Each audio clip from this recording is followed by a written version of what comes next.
Kamu tahu nggak? Hampir semua bisnis yang kamu kenal, startup sampai raksasa teknologi, itu hidupnya bergantung sama satu hal loh. Yap, cloud computing di Indonesia sendiri pasarnya udah triliunan rupiah. Tapi apa sih sebenarnya cloud itu? Kenapa semua orang tuh sekarang sibuk banget pindah ke cloud ya? Nah, di video ini aku udah ngumpulin 15 artikel keren buat kita bedah bareng-bareng. Konsepnya bakal sedikit berbeda nih. Sambil ngobrol, aku bakal beneran nih buka artikelnya satu persatu di layar. Jadi, siapin kopi dan kita mulai tour guide digital kali ini.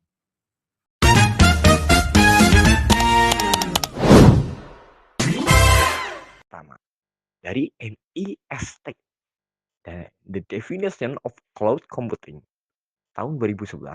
Oke, kita mulai dari kitab sucinya dulu nih. Ini adalah definisi resmi dari NIST, Lembaga Standar Teknologi Amerika. Kalau dosen nanya, apa itu cloud? Jawabannya dari dokumen ini auto bakalan dapat PKA. Di sini dijelasin, ada 3 model layanan utama, RAAS, PAAS, dan SAAS. Ini fondasinya, guys. Yang kedua, UNESA, versi akademis yang simple nih. Nah, kalau mau penjelasan versi kampus yang lebih ringkes, kita mampir nih ke situsnya teman-teman UNESA. Artikel ini ngerangkum dengan jelas pengertian, tipe dan fungsinya nih teman-teman. Bahasanya rapi, terstruktur, cocok banget buat kamu yang paham konsep dasarnya tanpa harus baca dokumen teknis yang tebel-tebel itu. Yang ketiga, Kompas Tekno, paket lengkap untuk pemula. Kalau foto yang paket super lengkap, Kompas Tekno juaranya. Lihat ini, mereka bahas semuanya. Dari pengertian, tujuan, manfaat, bahkan cara kerja sampai contohnya. Lengkap banget kan? Kalau kamu bener-bener baru di dunia cloud, artikel ini kayak rangkuman satu semester dalam satu halaman. Wah, berapa SKS ya? Cloud untuk ekspansi bisnis. Hmm, Sekarang kita lihat dari sisi bisnis. Kenapa ya pengusaha suka banget sama cloud? Detik di sini ngasih insight bagus. Judulnya aja udah peran penting cloud computing bantu ekspansi bisnis.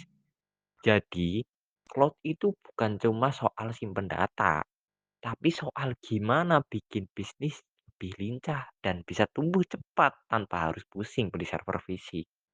Yang gede-gede itu.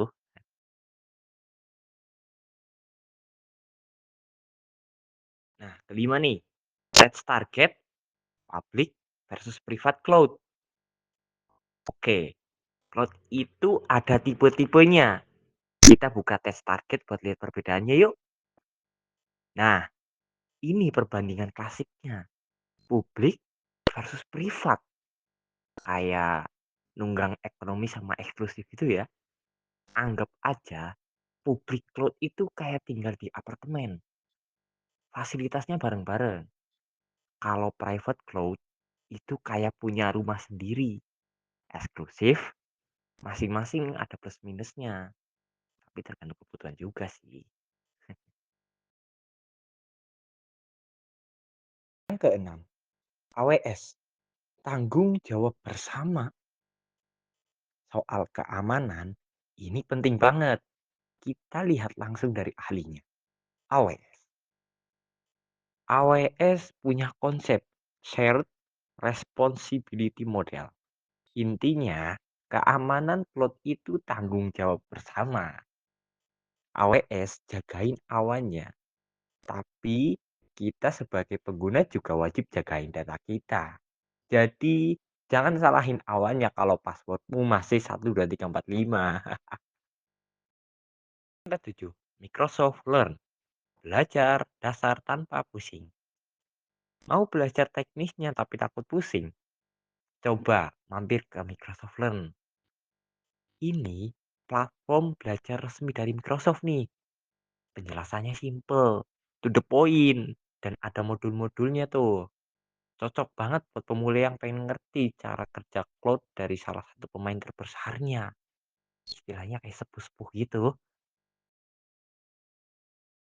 Yang kedelapan, Google Cloud. Masa depan cloud dan AI. Masa depan cloud itu apa ya? Nah, di sini Google punya jawabannya. Yap, AI. Di artikel ini, Google jelasin nih, gimana generatif AI bakal jadi bagian dari cloud. Jadi, awan itu nanti nggak akan cuma nyimpen, tapi juga berpikir dan bantu kita kerja. Keren sih, tapi ngeri juga ya. Siapa tahu kayak film Terminator. Yang kesembilan, IBM Time. Contoh di sekitar kita. Sadar nggak sih, kita tuh tiap hari pakai cloud. Nah, IBM Times di sini ngasih contohnya. Nah kan, Netflix, Spotify, Google Drive, Gojek, semua yang kita pakai di HP itu datanya diproses di cloud loh. Jadi, setiap kali kamu nonton series atau pesan makanan, kamu tuh sebenarnya lagi hidup di awan, awan Kinton kali ya. Yang ke-10, Beza IT, Cloud versus edge computing. Nah, ada lagi nih teman-teman, saingannya cloud, namanya edge computing. Apa bedanya ya? Nah, kita cek aja nih Beza ID. Artikel ini ngejelasin perbandingannya dengan baik. Gampangnya, cloud itu untuk pemrosesan data besar di pusat tuh. Sementara Edge itu untuk pemrosesan cepat di lokasi terdekat. Dua-duanya penting. Kayak tim sukses yang nggak bisa dipisahin. Tim suksesnya siapa ya? Yang 11, IBM. Jagonya hybrid cloud. Kalau ada public, ada private. Terus ada juga tuh yang campur-campur. Nah, kita lihat nih penjelasannya dari IBM. IBM ini jagonya hybrid cloud, alias gabungin publik dan privat. Kenapa ya perusahaan suka ini? Nah, ini biar dapat namanya private cloud, tapi tetap dapat fleksibilitasnya public cloud. Kayak makan nasi padang, lauknya rendang sama ayam pop. Wow, nikmat kali. Ke-12, UPN Jatim Repository. Sampai jadi bahan skripsi. Seberapa pentingnya cloud sampai jadi bahan penelitian dari skripsi loh. Ini contohnya. Dari repositori UPN, veteran di Jawa Timur, ada loh mahasiswa yang merancang infrastruktur cloud untuk kampusnya. Ini jadi bukti kalau cloud bukan cuma industri, tapi juga udah jadi bahasan serius di dunia akademik.